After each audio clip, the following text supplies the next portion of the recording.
जय श्री कृष्णा, जय श्री राधे। भगवान श्री राम का एक नगर है जो श्री राम की भक्ति से भरा हुआ है। वहाँ श्री राम को भगवान नहीं राजा राम कहते हैं। ओरछा, आरछा के राजा राम ग्वालियर और झांसी के कहीं बीच में है।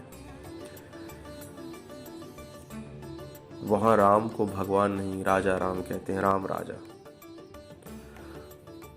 श्री राम दरबार कभी आपने मंदिरों में देखा होगा, उसमें आपको जो दिव्य झांकी दिखती है उसमें हनुमान जी भी हैं, राम जी के साथ सीता जी विराजमान हैं, लक्ष्मण जी हाथ जोड़े खड़े हैं, भरत शत्रुघ्न चंवर डुला रहे हैं। इस प्रकार से यह भगवान का राम दरबार है। शास्त्रों में वर्णन है कि जब राम जी का दरबार अयोध्या में लगता था तो सीता जी साथ विराजती थी, हनुमान जी चरणों के पास होते थे, लक्ष्मण और भरत चंवर डुलाते थे और भरत और शत्रुघ्न चंवर डुलाते थे और लक्ष्मण सामने धनुष बाण लेकर के साथ में ही खड़े रहते थे। ये बड़ी ही दिव्य झांकी आपको भारत और दुनिया में कई मंदिरों में मिल जाएगी। वहां लिखा होता है मंदिरों के द्वार पर श्री राम दरबार। तो राम दरबार भगवान श्री राम की एक दिव्य झांकी है। तुलसीदास जी की इच्छा थी कि आज मुझे हरी पोशाक में भगवान के दर्शन तो हो गए राजकुमार के रूप में, पर मैं राम दरबार के रूप में भी दर्शन करना चाहता हूं। हनुमान जी की कृपा से तुलसीदास जी को भगवान के नित्य नूतन लीला विहार का दर्शन होने लगा था। देखिए, कहते हैं शराबी के साथ रहेंगे तो शराबी बन जाएंगे, जुआरी के साथ रहेंगे तो जुआ खेलना सीख जाएंगे, पर जब परम भक्त श्री हनुमान जी का सत्संग और सानिध्य श्री तुलसीदास जी को मिल गया तो उन्हें अब जब भी वे आर्त वाणी से और भरे मन से श्री राम जी और सीता जी का ध्यान करते हैं तो उनकी नित्य नूतन विहार लीला का दर्शन तुलसीदास जी को भी होता है। एक दिन रात्रि के समय श्री कामदगिरी की परिक्रमा करने जा रहे थे तुलसी बाबा और मन में बस यही सोचते थे कि प्रभु की अनेक लीला का दर्शन तो हुआ, परंतु अभी मैंने राम दरबार, राम राजा का दर्शन नहीं किया है, श्री राजा राम का दर्शन नहीं किया है। प्रभु वो दिन कब आएगा जब मैं आपको जानकी जी के साथ सोने से मढ़े हुए सिंहासन पर विराजमान देखूंगा। भरतलाल जी छत्र लिए होंगे, लक्ष्मण जी के हाथ में चंवर होगा और शत्रुघ्न लाल जी व्यजन डुलाते होंगे। श्री हनुमान जी श्री चरण कमल की सेवा में संलग्न होंगे। सुग्रीव, विभीषण, अंगद आदि परिकर विविध आयुधों से सुसज्जित होकर अगल बगल खड़े होंगे। प्रजा जय जयकार कर रही होगी, राजा राम की जय, राजा राम की जय, और मैं आपकी आरती उतार रहा होऊंगा। प्रभु ये सौभाग्य मुझे कब मिलेगा, इस लीला का दर्शन कब होगा। इस भाव में डूबे हुए परिक्रमा कर रहे थे, तब अचानक ऐसा देखने में आया कि राम लीला हो रही है और उसमें आज राजगद्दी का ही प्रसंग दिखाया जा रहा है।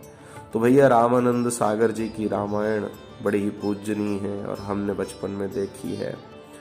उसमें राम जी का राज्याभिषेक होता है, किस प्रकार से भगवान श्री राम के जीवन में अनेक प्रकार की दिव्य लीलाएं हुई, उसका हमने दर्शन किया।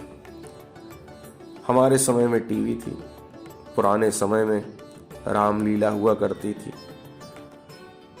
तो बाबा परिक्रमा में गए थे कामदगिरी की और वहीं पर उन्हें रामलीला दिखाई पड़ी और उस रामलीला में जो प्रसंग चल रहा था वो राजगद्दी का था। देखिए, आपने देखा होगा रामचरितमानस का जो मूल मजला साइज आता है, बड़ा मोटा साइज आता है, उसमें ना मास पारायण होता है।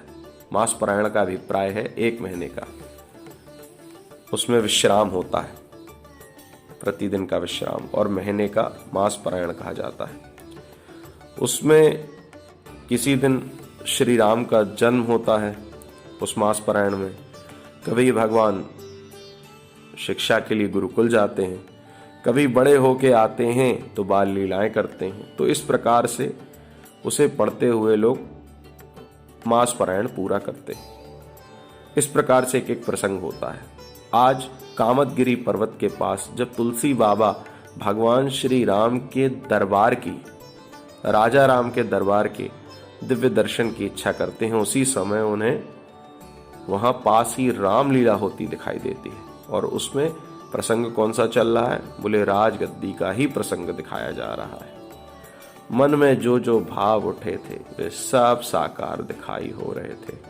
श्री तुलसीदास जी उस शोभा समाज एवं सुख साज को देखकर मुग्ध हो गए। हृदय में आनंद हुआ, समीप चले गए। तो उस समय अभिषेकोपरांत आरती हो रही थी। अब देखिए, भगवान श्री राम जान गए हैं कि तुलसी बाबा हमारे राम दरबार के दर्शन करना चाहते हैं, और ये चाहते हैं कि उस राम दरबार की दिव्य झांकी को मैं अपने हृदय में बसाऊं और मैं उस दिव्य राम दरबार में आरती करने का सौभाग्य प्राप्त कर सकूं। तुलसी बाबा की इच्छा पूरी करी। वह झांकी कामदगिरी पर्वत के सामने परिक्रमा करते हुए तुलसी बाबा के सामने परमात्मा ने प्रकट करी। तुलसी बाबा ने आरती उतारी, प्रणाम किया, परिक्रमा करी। उस झांकी को हृदय में बसाकर परिक्रमा पथ पर तुलसी बाबा आगे बढ़े। कुटिया पे पहुंचे। इन्होंने भक्तों से आज की अद्भुत रामलीला की बहुत सराहना की। देखिए, तुलसी बाबा का एक ही जीवन है, परमात्मा श्री राम के सुयश, परमात्मा श्री राम की लीलाओं का वर्णन करना। रात्रि में कामदगिरी की परिक्रमा हुई है, सुबह सुबह तुलसी बाबा उठे हैं, और जो भी भक्त उनसे मिलने आते तो ये चर्चा तुलसी बाबा जरूर करते कि जाओ जाओ, कामदगिरी में रात्रि के समय जब कुछ हल्का अंधेरा हो जाता है, सूरज डूब जाता है, तो अद्भुत रामलीला होती है, बड़ी दिव्य है, जाओ उस झांकी का दर्शन करो। कई एक तो सुनते ही तुरंत दौड़े कि तुलसी बाबा कह रहे हैं कि वहां झांकी प्रस्तुत हो रही है, चलो, सौभाग्य है। स्वयं भी दर्शन करने के लिए तुलसी बाबा ने कहा हमें भी ले चलना। लोगों ने कहा पहले हम देख लें चालू हुई कि नहीं। कुछ लोग देखने गए, पूरी परिक्रमा घूम ली, सबसे पूछा, लेकिन कहीं भी कोई रामलीला नहीं हो रही। अंत तो गत्वा पुनः लौटकर कुटी पर आ गए और उन्होंने श्री तुलसीदास जी से सब कहा। अब जितने भी भक्त जो तुलसी बाबा से राम कथा सुनने आते थे वो दौड़ करके गए हैं कि देखें कामदगिरी पर्वत पर वो झांकी जो रात्रि में सूरज डूबने के बाद रामलीला होती है वो चालू हुई कि नहीं, तो हम भी देखें, तुलसी बाबा को भी दर्शन कराएं और आनंद लें। पूरी परिक्रमा में राम भक्त घूमते रहे, तुलसी बाबा के श्रोता घूमते रहे, पर कहीं कुछ पता न चला। सभी भक्त आए, तुलसीदास जी से सब बात कही, तब तो इन्हें समझते देर नहीं लगी कि ये भगवान का ही लीला अभिनय था। ये कोई रामलीला नहीं बल्कि वास्तविक लीला थी। श्री प्रभु की कृपा विचार कर तुलसी बाबा गदगद हो गए। और इस प्रकार से जो तुलसी बाबा के मन में एक संकल्प उठा था कि मुझे भगवान श्री राम के राजा राम स्वरूप का दर्शन करना है, राजगद्दी पर रत्न सिंहासन पर आरूढ़ सीता राम जी और उनके भक्त उन्हें चंवर डुला रहे हों, हनुमान जी उनके चरण दबा रहे हों, इस लीला का मुझे दर्शन करना है। भगवान ने झट जाना और झट ही तुलसी बाबा की इच्छा पूरी कर दी। तो भैया, अगर परमात्मा के प्रति आपका प्रेम होगा तो आज भी आपको वृंदावन में, हरिद्वार की गुफाओं में, ऋषिकेश में, कनखल में, काशी के घाटों में और चित्रकूट की शांत पवित्र वृक्षावलियों के बीच में ऐसे दिव्य संत मिल जाएंगे जो परमात्मा को ही अपना आधार बना करके भजन करते हैं और परमात्मा उनको हर प्रकार से तृप्त करते हैं। क्योंकि जिनको भगवान का आश्रय हो चुका है, जिनको परमात्मा का आधार मिल चुका है, फिर परमात्मा उनकी ख्याल रखते हैं। इतना कह करके तुलसी बाबा के इस प्रसंग को मैं यहीं विश्राम देता हूँ और आगे कल फिर एक और दिव्य कथा आपके सामने प्रस्तुत की जाएगी। जय श्री कृष्ण, जय श्री राधे।